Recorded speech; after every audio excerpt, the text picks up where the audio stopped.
All right, so we are going to jump into lesson 4.6. Let me present my screen and I'll get started.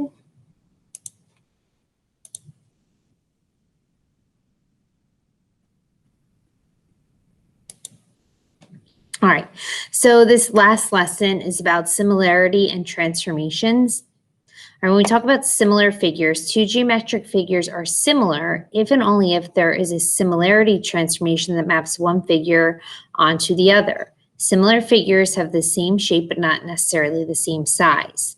All right, so we've been talking about a lot of congruency transformations, like a translation, a rotation, a reflection, or any combination of those.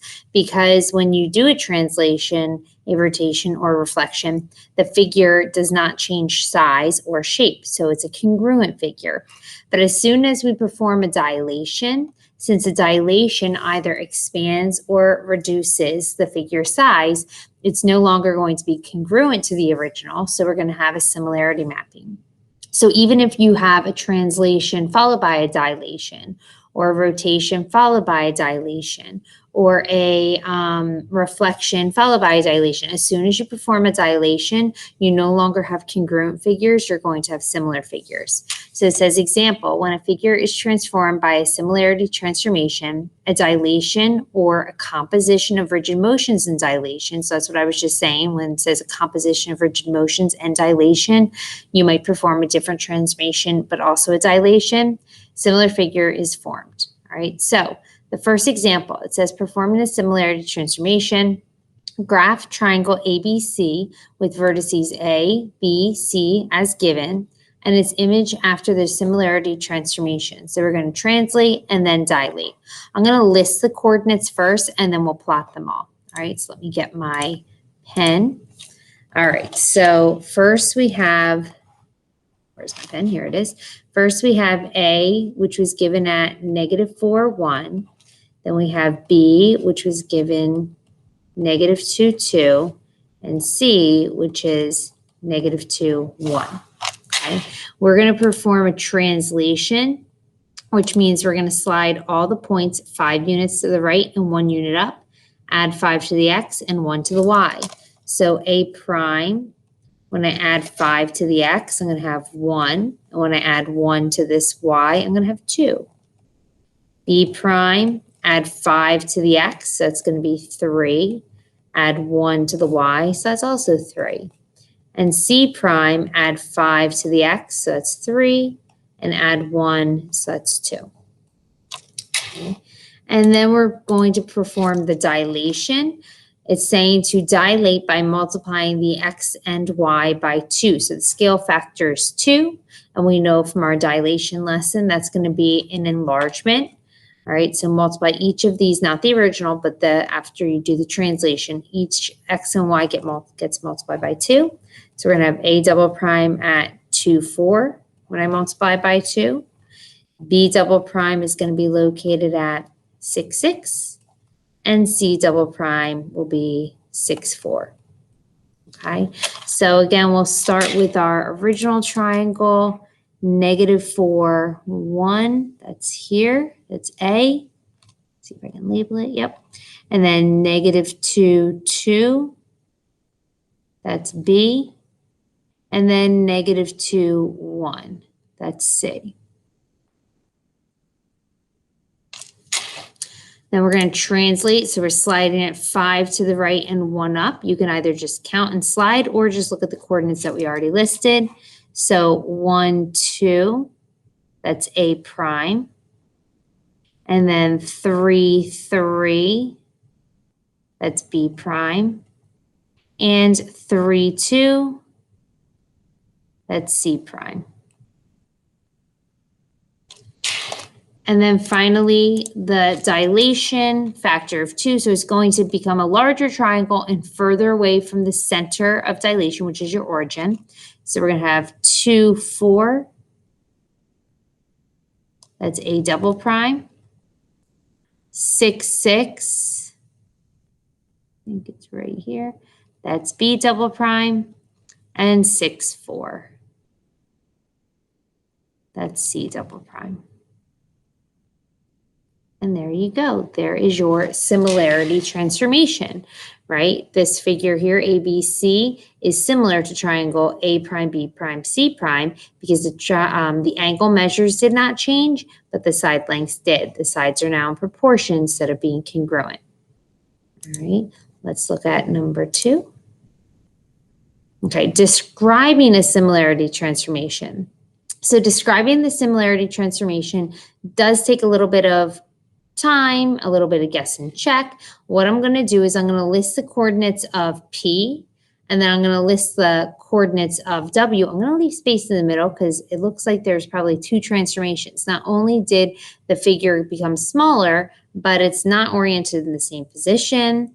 All right, so definitely move by probably either a reflection or maybe a rotation, we'll see. All right, so let's first list the points of the original. We always just use the first one that's stated as your pre-image. So P, Q, R, and S. So P is located at -6, 5. No, sorry, -6, 3. Q is located at -3, 3. Right? Let's see, -3, 3. R is located at 0, -3. And S is located at -6, -3. Okay. Your final image is the smaller one. Make sure you name it so that the corresponding parts match up. So it's going to be W, X, Y, and Z. W is located at 2, 1. X is located at 1, 1. And Y is located at 0, -1. And finally, Z is located at 2, -1. All right. So we have to figure out how did this blue figure map onto the green one, okay? It definitely had a dilation because it's not the same size, but it also, like I said, probably looks like some kind of reflection. So you might have to do some guess and check, all right? Where do you think it flipped over? What line was your line of reflection if you think it was a reflection? Maybe it flipped over the y-axis. So what I'm going to do up here is I'm going to say, I think it flipped over the y-axis. If it flipped over the y-axis, where would P prime be?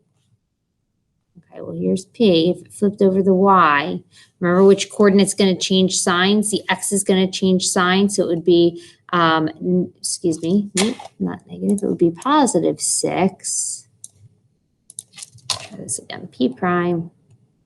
It would be +6, 3, right? So if P is 1, 2, 3, 4, 5, 6 units to the left of the line of reflection, I need to go 1, 2, 3, 4, 5, 6 units this way. So I'm going to call that P prime. And then Q prime, change the sign of the X when you flip over the Y, so it's +3, 3. So Q prime, 1, 2, 3. So 1, 2, 3. This is Q prime. And then R prime, well, 0 is not negative or positive, so it's just 0, -3 still. So this one does not change. It's R prime.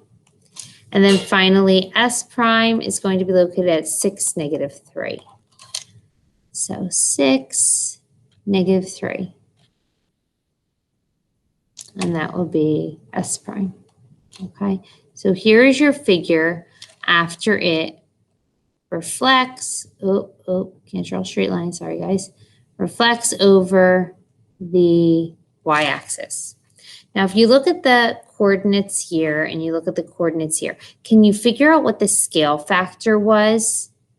Think about what 6 was multiplied by to get a 2, what's 3 multiplied by to get a 1, or remember how you figure out your scale factor, right? You can set up the ratio.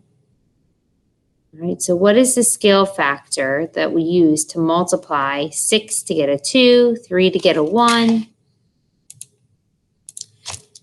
Well, hopefully you're noticing that it's a dilation with a scale factor of 1/3, and it's about the origin. So that's what the O is. The origin is the center of dilation. How did I know it was 1/3? Well, remember you can set up your image over your pre-image. So you would do 2/6 or 1/3. All right, they're all going to simplify down to 1/3. Okay, so when it says describe a similarity transformation that maps, what I'd be looking for is that it's a reflection over the y-axis, followed by a dilation with a scale factor of 1/3, and the origin is your center of dilation. Okay, so that's what I'd be looking for. Now, sometimes there are multiple answers. So if you have a different answer than me, doesn't mean you're wrong. We just have to check to make sure that yours would work as well. All right, and I think that is all. I know it's only 2 examples today, but the other examples are just more of what I just did now.